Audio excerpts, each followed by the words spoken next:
All right, welcome everyone. We'll go ahead and get started. Thank you for joining us for today's webinar on renter financial health and financial shock absorbers. I'm Amelia Josephson, Senior Manager at the Financial Health Network, and I'm excited about the agenda we have for you all today. I'll kick things off by sharing some context about renter financial health using data from our U.S. Financial Health Pulse survey.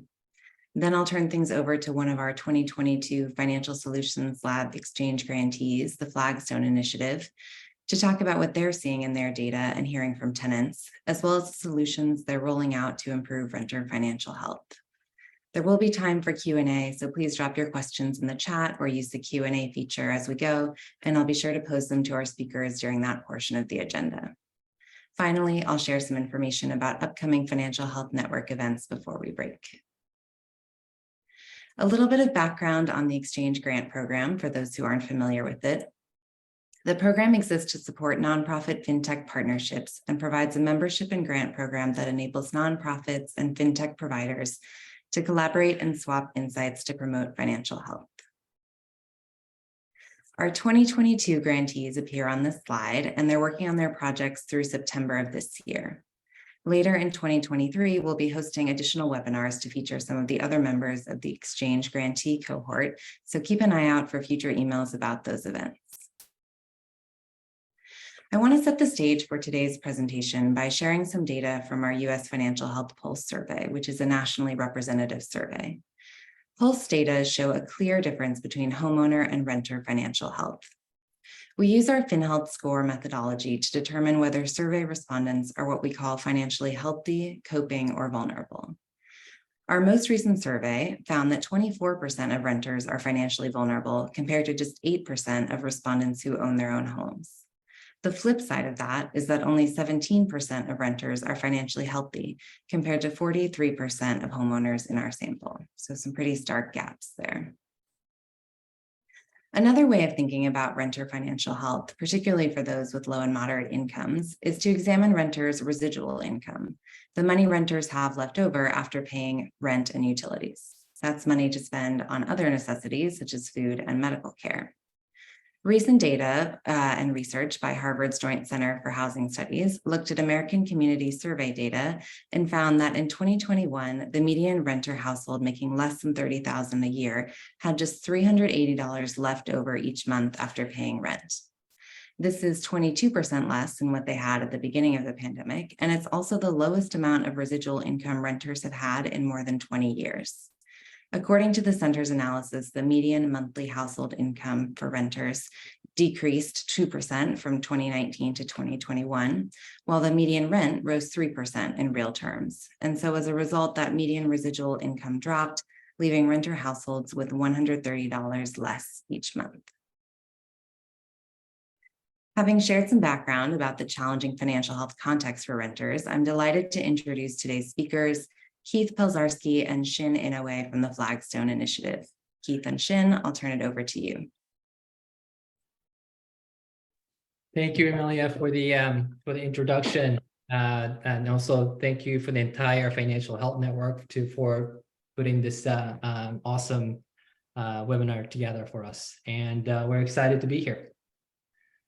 Keith and I both come from the place where finance and technology intersect. Through building two venture-backed, tech-enabled 401k businesses, we try to help Americans save for retirement, and that's what we have been doing. And I'm very proud of the work we did and the difference we made there. But what we saw, the reality of it all, is that half of Americans are not in a position to save for retirement. They're struggling to survive today, and it can't even begin to think about 10 to 20 years from the road, from down the road. And so after these two for-profit venture-backed companies, we founded a nonprofit to address the challenges for the other half of Americans that we didn't get to serve.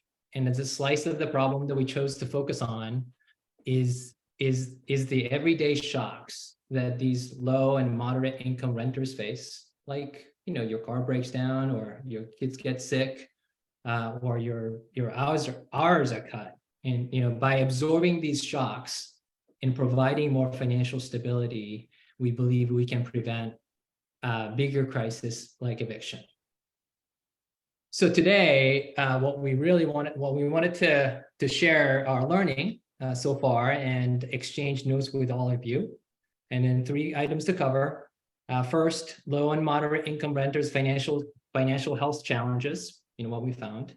And in the last 12 months, the second thing that we wanted to share is, the last 12 months, we tested a lot of strategies and what early interventions are providing financial stability and showing real impact. I wanted to share that with you. And then third, along the way, what we've learned. So problems, solutions, and learning. And that's it. And so for the first, the problems, I'll turn it over to Keith. Thanks, Shin. As y'all can see from the slide here, half of Americans struggle to pay for a $500 expense. There've been a ton of studies done that show that people don't have a lot of money saved for the everyday emergencies that Shin was talking about.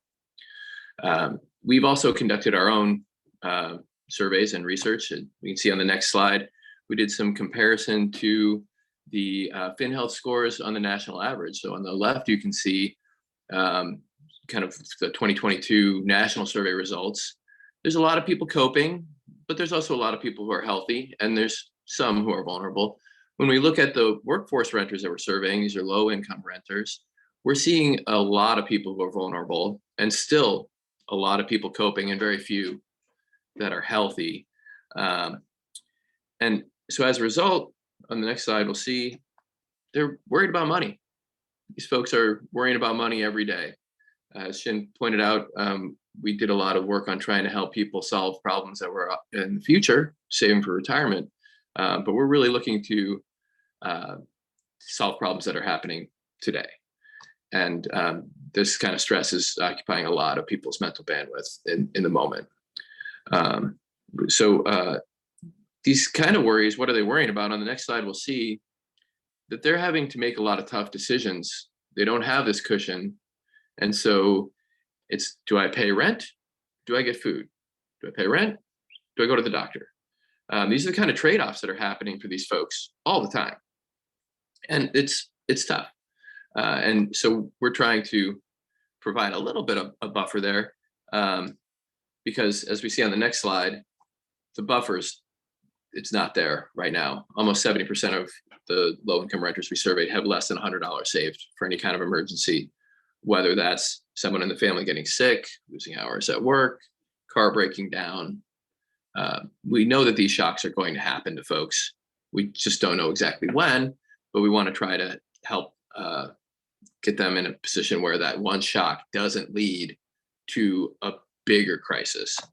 On the next slide, we'll see that many families, they are just one shock away from a crisis. And this is, when we say crisis, what we're talking about is losing a home. You know, the hole that people can get in from these little everyday shocks can lead to them getting behind on bills. And even though rent is a super important one, and as some folks have said, rent eats first, it's one shock away from starting a slippery slope for a lot of these folks. And so our goal is to try to prevent these shocks from becoming a larger crisis. And we can see on the next slide, we've distilled this down to, this is our strategy: try to absorb the shock and prevent that larger crisis. So now Shin will talk about how we're working to address those problems. Yeah, thanks, Keith. So as Keith said, we founded the Flagstone Initiative to increase financial stability before a bigger crisis.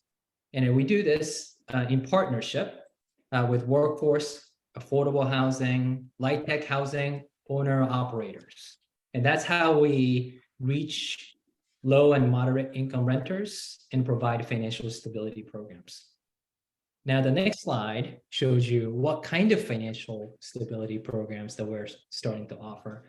And we've tested a lot more than this. In the last 12 months, we tested a lot of different strategies, but these are the ones that actually bubble up to the top. First, very simple concept, allowing renters to split rent. Instead of paying all the rent on the first, the biggest expense that they have each month. Not all of it on the first, so the first half on the first, and the second half on the 15th. That's it. Splitting rent payments to better align with their bi-weekly paychecks, and so that they can manage their cash flow. When you think about it, half the rent, let's say $400, delayed by 2 weeks, that looks exactly like a payday loan, except there are no interest or fees. So that's what the 2-week loan, rent splitting, looks like. That's the first strategy. The second is just-in-time emergency loan. That's a slightly larger loan, no interest loan for residents who are newly late on rental payments. So they're not chronically late, but they're newly late on rental payments. So some episodic shock must have, stressed their financials, and then they're newly late on rent payment. When we pick up that signal, we offer this $500 no interest loan for 6 months. And then the way they pay it back is $20 each week, automatically from their debit card for 25 weeks. That's $500. So that's a second strategy. The third and most recent one is the emergency savings card that we issue, and where with the landlord matching it. So it's an automatic monthly contribution that the renters make to this emergency savings card, $20, that's it. And if they're current with their rental payments, landlord or a foundation or whoever is in a position to provide that help will match it. So $40 go into their savings card each month. And if you do that for 12 months, for a year, that's the magic $500 that we've been talking about. Half of Americans don't have it. So if they can actually create that $500 cushion, that's a big deal. So as you can see, all of these things are collectively together provide that cushion that they desperately need. Now, you're wondering, aren't there some others who are doing something similar? In the next slide. For rent splitting, for example, there are for-profit, VC-backed alternatives, solutions. The biggest difference that we have seen is the usage. Our rent splitting gets used by, at a given property, about 40% of the folks use it. And when we tested, we know this because we actually tested it ourselves. One of the, for-profit version of it, the usage was far less than even 10%. It didn't even reach 10%. And as you can see, structurally we're different. We take advantage of the fact that we're nonprofit, no credit requirements, no fees. Those things, the little things actually matter. And we're proud that a lot of our services that we provide have high usage, also reflecting the high demand. Now, you might be wondering, so who is using it? The next slide will show you that the people, obviously it's the people who are struggling to pay rent all at once, right? These are not the people who are behind thousands of dollars already behind in rent. These are also not the people who are doing okay, right? Don't need it. It's the middle folks who are struggling on the very, very edge. They're just literally one little push away from falling into behind. And our stability programs target this group from falling into behind below. And that's what this is all about. Now, what about the landlords, right? Would the landlords do this? The next slide. The early indications is that, this is good news because this is good for the landlords too. The early indications is that some of the programs that we're running show 53% lower delinquency and 32% lower turnover versus the control. And these are when you think about what a delinquency means and what a turnover mean for the landlords, these are very expensive things for the landlord. It's very costly to have delinquency. it's very costly to have turnover. So when you can actually reduce these delinquencies and turnovers through these stability programs, not only good for the resident, but also good for the landlord. So now I'm going to turn it back to Keith again, but this time to share results from another program, just-in-time emergency loans. Thanks, Shin. So this program is our project for the 2022 exchange program, and we're issuing just-in-time emergency loans. And as Shin mentioned earlier, we're targeting people who are newly late, not chronically late, and also not brand new to the property. They've got a little history there. We're using some screening criteria to try to identify these people who are having emerging problems instead of trying to fix problems that are already kind of intractable for us. And we're targeting 10% usage of the loans. When we offer loans, 10% of the people say, "Yep, sign me up." And we're targeting 80% repayment on those loans in order to make it reasonably sustainable. And you can see here on the table the results of that so far. We've been in 3 states for about 6 months, and we just launched Chicago a couple months ago, and we're seeing some encouraging results in the early days here. And work in progress. We keep refining the model and learning more and more. One of the big things that we do to learn is that we talk to every single person who applies for a loan, and so far they seem to have a lot of positive feedback about the concept and what it can do for them. As we can see on the next slide, there's some feedback that we've gotten from folks. Shin mentioned that this is that rent splitting is equivalent to a payday loan. Well, this is kind of even bigger for that. They can use this for anything, not just rent. And we talked about trade-offs, people worrying about rent or food. Well, some people it's Christmas or groceries or rent. And then finally, as Shin was talking about with the historically, the relationships between residents and landlords are not always great, let's say. And this type of program can really improve the residents' feelings about the landlord as well, in terms of, oh, hey, the landlord is really trying to help out. And so you can see that we're getting some good qualitative feedback from the individuals who are participating on the loan side. And so with that in mind, I'll turn it back to Shin to talk a little bit more about this win-win.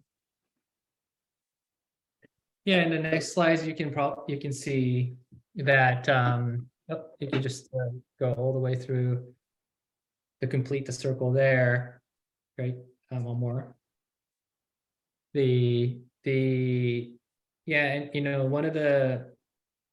one of the things that what we do here is that, as you can see, when you provide these programs that provide financial stability, obviously the residents become more economically stable, and then there turns into, as Keith was mentioning, they feel better about the property, right? Like higher NPS, higher satisfaction, and reduced delinquency and lower turnover, as you saw, including eviction.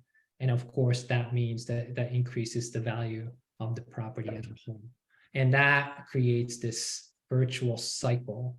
And when you think about the landlords and the residents, oftentimes there still is very contentious, and it feels like a zero-sum game. But what we're trying to create is a win-win here, and then create this virtual cycle. And that is a very important point, which connects to the next slide. And I wanted to bring this at the end of here, that because this virtual cycle that I just mentioned is the systemic change, the paradigm shift that we're affecting, right? We're not like, there are a lot of things we can do around, tinkering around the edges is what we call it. Sometimes, like when we're talking about stability programs, and it just becomes very tactical and because they need that tactical help. But the systemic change that we're trying to make here to have a larger impact is this paradigm shift, enabling the landlords to go from causing eviction to preventing eviction. That's a big switch. Like at least the mental framework is a very, very different one. But we think it's possible. And to be honest, it's not a lot of us expect them to do that, right? That the landlords to be in a powerful economic enabler of residents' financial stability. Those words are not usually put together for the landlords, right? But why is that? Because we all expect employers, for example, to do more for their employees and increasingly for their financial health, because it's good for the employers too. And why not landlords for the residents and their financial health? As I mentioned, we come from the retirement savings world, the 401k industry, and I pitched plenty of employers to do more for their employees. So I know this world quite well. And you know what? In comparison, I see more direct impact for the landlords here. And the residents' financial health has a much more direct impact on the landlord's bottom line. So, we see a big opportunity to catalyze this paradigm shift. Now, at the end, finally, if you go to the next slide, if we may do a quick plug for our nonprofit. We're making good progress, and we believe we have a real big opportunity to make this systemic change for 15 million low and moderate income renters. And we would love your help in scaling our impact. And so if you have friends, colleagues in these different places, workforce housing owners and operators, foundations, public sector, we'd love to get connected. Thanks for your help. And now we turn it back to you, Amelia. Great, thanks Keith and Shin for that presentation. We had some questions come in from attendees, but I'm going to take moderator's prerogative and kick things off with one of my own. You mentioned on your last slide that you're hoping public sector actors will get involved. Can you say a little bit more about what your vision is there around the role of the public sector? Yeah, thanks for asking, because public sector, we believe, ultimately plays a very big role here. We've been talking about providing financial stability, improving financial health for the residents. Obviously, that's good for the residents. I mean, that's good for the landlords too, for the reasons that we actually talked about. And in reducing turnover, reducing delinquency, and reducing eviction, ultimately, is what we talked about. All of those things are actually great for the community at large also. A lot of the public sector now spends billions of dollars dealing with after the fact, when people get evicted, when they get evicted, some people become homeless. And that's where we spend a lot of money as taxpayers. What if we can actually, spend more money prevention of that, not treatment of that? And that's the kind of solution that we can bring to different municipalities, different public sectors. And I think they will be very much for this type of prevention, early intervention programs. And we'd love to, once as we scale this, we would love for the public sector to participate and help us scale also. Great. And I would just add to that this isn't just kind of an idea that we have rattling around in our heads. The U.S. Interagency Council on Homelessness has put forth a really ambitious plan to try and address the prevention of homelessness, and the recognition that it's way better to prevent these problems than it is to try and chase them down afterward. And so there's a lot of energy behind this, and we're just trying to connect the dots where we can to try to help this struggling segment in the middle that oftentimes they put on a pretty brave face and they look pretty good. So I think there's a little bit of hidden struggle for a lot of these folks that's going on that doesn't get recognized as much as people who are really far behind, or people who are actually in good shape. And so we're hopeful that we can get connected with some folks to try and help those people in the middle. Yeah, I think that's a great segue to a question we had come in, a clarifying question. I think on one of your slides, you were showing that 69% of renters have less than $100. A clarifying question, that's just of the workforce renters in your sample, correct? Yes, that's correct. Yeah, but as you say, like, I think that workforce segment can sometimes seem like they're in a more solid place than they really are. They have remarkable talent at juggling their finances to get by month to month. They're very creative strategies involved. They're hustling. A lot of admiration for the hard work that people are doing to get by. We had a question come in about whether Flagstone is considering complementing your offerings with financial education, maybe financial coaching, and recognizing that people are very adept at managing limited means and the hustle, as you say, but are there other wraparound services you're contemplating to help people with their cash flow? Yeah, yes, we do think about that. Just that our expertise is more on providing tools and services as opposed to financial education. So we may team up with those folks on the side. Yeah. Mm-hmm.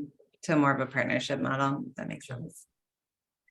Another question was around repayment performance, which I think was on one of your slides, but really also about who bears the risk in cases where folks aren't repaying. Can you talk a little bit more about that? Yeah. Well, so right now we're trying to really figure out the best risk sharing, cost sharing model in between public-private partnership for these types of things. And we've found some landlords who actually do cover the loss provision, and other cases where right now we're covering it as part of our testing. But eventually we want to see, who is benefiting from this. Are there cost savings at the government level? Are there cost savings for the landlord? We know that this helps residents, and we have a pretty good sense that it's helping other folks too. And we think that we can, build a model where everybody sort of shares that. And but yeah, we are working to refine exactly how that works. Yeah.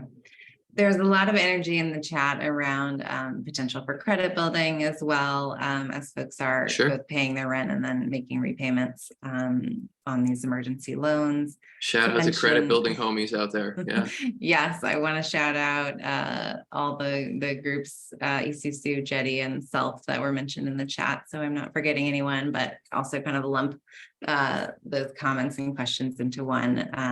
I think it's exciting to see the energy around multiple solutions offered to renters, and I think we have work in the field to do to refine like which solutions are right for which tenants and which situations, which I think is part of what you're working on now. But want to get your reaction to that credit building side of things.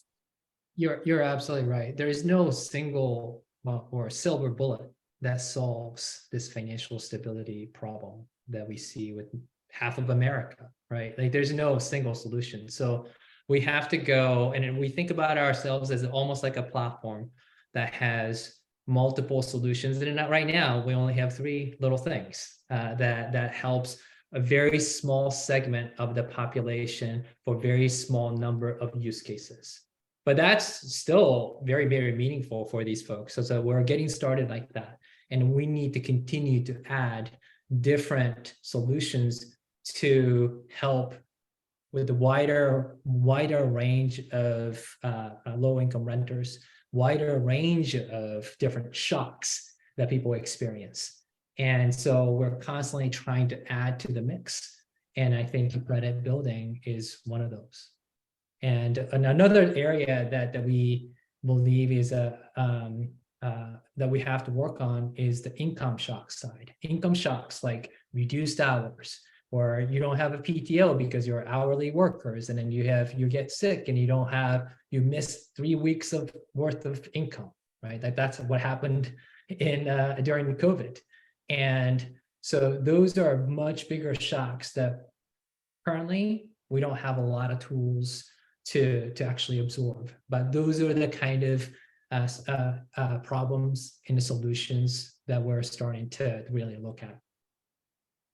Great. And to build on that, yeah, we don't feel as if these three things problem solved. There's a lot of opportunities to help folks in this space, and this is just the direction that we're working on right now. I think the larger thing that we alluded to in our presentation that's really important is thinking about getting landlords involved and being part of the solution here, and not being just sort of viewed as, oh, nothing I can do, because it is good for them. We all do well when we all do well. Thanks, Paul Wellstone. But yeah, so there are a lot of great solutions out there, and I applaud folks who are working on all the different ways that we might be able to help people, whether that's through the educational efforts or through credit building. There's a lot of different ways that we can go about this, and we're not out here saying that this is the magic solution, the silver bullet. But we do think that getting landlords to the table and having them help to be part of the solution, not part of the problem, is a really big shift that we're looking to pursue. And which cities are you in now? That was another question that came in. It's a great question. We're in OKC, Oklahoma City. We're in Birmingham, Alabama, Louisville, Kentucky. I hope I said that right. Any Kentucky people can get me straightened out. And we're in the south side of Chicago, representing Woodlawn and South Shore right now. And I think Shin can we share the news for our next city? Where are we going next, Shin? New York City. That's where I'm based. Yes. That's exciting news. Yeah, looking forward to hearing more about that. A question came in about the cost to a landlord to participate. I think you mentioned that's part of it's an evolving model that you're exploring, but can you talk a little bit about that?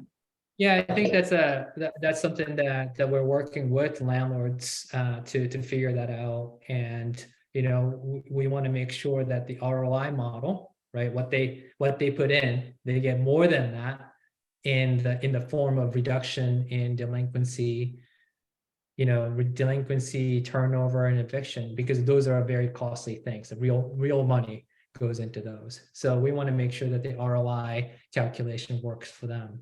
And we're working on that. But just to give you an example, like he said, one landlord actually paid $10,000. Their math was, well, that's 3 evictions. If you guys can actually prevent 3 evictions, it pays for itself. That's the kind of math that we like the landlords and public sector to have, so that the ROI makes sense for everyone. And a related question was about, the mix of funds you're using in this early phase, grant funds, other monies you've raised, financial institution partners. A question came in about how fintech consumer lenders can support your initiative. That's a good question. We'd like to, I think the most natural place is where the money comes from is people who directly benefit, like the landlords, the public sector.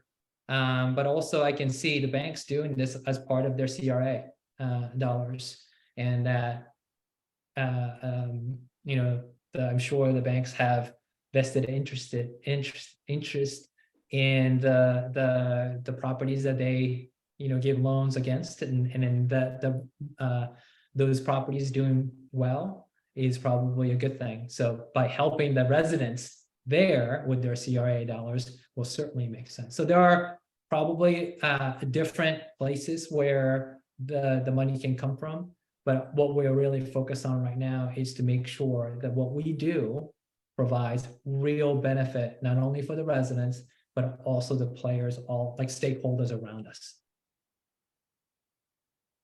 Great. A really interesting question came in about kind of collective or network effects, whether you're seeing or learning that tenants in some of the properties where you're active are sharing information about your offerings with each other, sharing their successes, kind of being advocates in their communities. Are you seeing any of that? Yeah, like one example, and I'll turn it over to Keith because he'll have more interesting examples. But the one thing that, for example, rent splitting, it started out at 20%.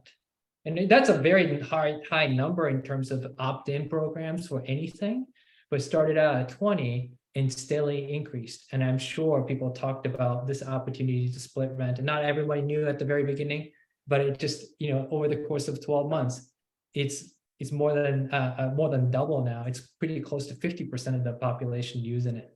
And so there's definitely the word of mouth, if you want to call it that, effect that happens, especially in the multifamily settings.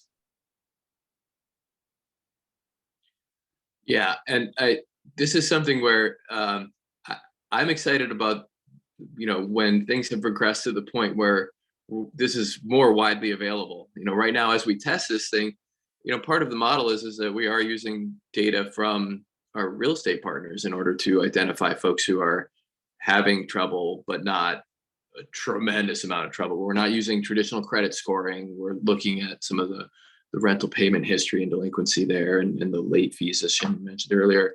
And so we're reliant upon having some kind of a relationship with the landlord in order to sort of facilitate the programs that we run. But we are hearing from some folks. I had one person apply just the other day who she said she had some car repairs to do, and I was trying to find her information. It turns out that her friend had gotten a loan from us. She was a resident of a particular property, and her friend at work said, "Oh yeah, you should apply to those Flagstone guys. They'll send you the link." So she sent her the link to apply for a loan, and I had to let her know that it wasn't available yet. But eventually we'd love to expand our ability to offer this to as many folks as possible. But right now we're limited a little bit in terms of we have to work within the communities where we have a partnership. Yeah, and I think having those advocates or ambassadors also stems from the fact that, and you can correct me if I'm mistaken, but you're making payments directly to tenants rather than to landlords. Is that right? That's correct. And yeah, and some people have some feelings about how that should work, but the way that our model is that we use the signals that are from the rent rolls to say, okay, this is somebody who's having some trouble. But in terms of how that money is best applied for those folks, we're leaving that decision up to them. And we're finding that a lot of them do turn around and then use it for rent. But there are other things that people need, other bills that they have. And so we do not require that they spend the funds on rent per se.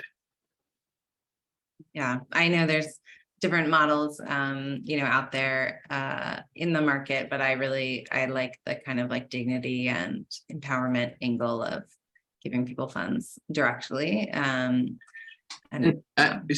I would add, even if that particular money doesn't go directly to the landlord, if that renter's financial picture is getting more stable, then there is benefit there, even if it's not a direct handover of the cash. So, yeah, and ties back to the point you were making earlier about how adept people are at, managing their tight resources. Incredibly creative. It is a full-time job being right there on that edge. I have tremendous respect for the effort and energy that people put into holding things together. Yeah. Last question, I think we'll give you both a chance to share a little bit about kind of your vision for the future. It's, where do you see financial health in our nation if people, business, and community don't take financial health seriously? A big, heavy question, but maybe an opportunity to also talk about trends you're seeing, or how you hope your work will evolve in the next year plus. Go ahead, Keith, first. How long do we have? Sorry. Yeah, I mean, so I don't know. I mean, it doesn't feel great if we don't pay attention to this problem. I do think that there is an increasing, and this is very encouraging to me, that there's so many folks like the Financial Health Network that are really expanding this message that, hey, this matters and this is good for the whole society. And, as we've been pointing out, everybody wins when people are doing better. And so, so I'd rather not consider the doomsday scenario and just say that I do think that there's a lot of well-documented challenges in front of us, systemic and individual. And I think that that it's very encouraging to see how many people from the for-profit world, the nonprofit world, from the government, how many people are really getting it and are really working hard to make a difference and to make things better. So I know that doesn't directly answer the question, but that's what I got for you. Yeah, the what I would add to that is, like there's an increasing, like as I said before, increasing expectation, if you will, on the employer to do better, to do more for their employees with their financial health. And I think there is that, there's definitely felt that doing a retirement, a savings business and whatnot. But I do think there's a missed opportunity with the landlords.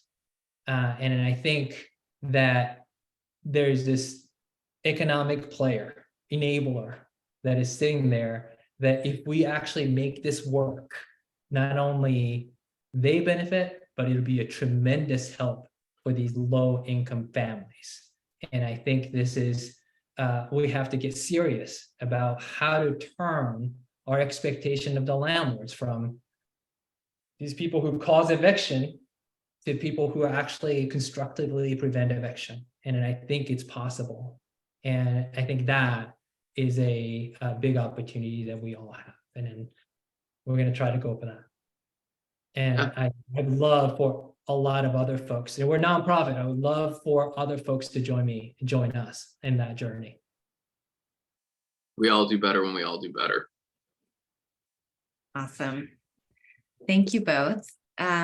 We have some upcoming events to let folks know about. Next couple slides. So as I mentioned, we will have 2 more webinars featuring exchange grantees in 2023. So keep an eye out for those emails. And the Financial Health Network is also hosting the events you see on the screen. So our workplace event in June, Emerge Insights in September, and then our 20th anniversary Emerge Financial Health event will be in June of 2024. Thank you again to our presenters, Keith and Shin, and thank all of you for attending today's webinar and for your engagement. We hope to see you at a future event. Take care. Thanks, everyone.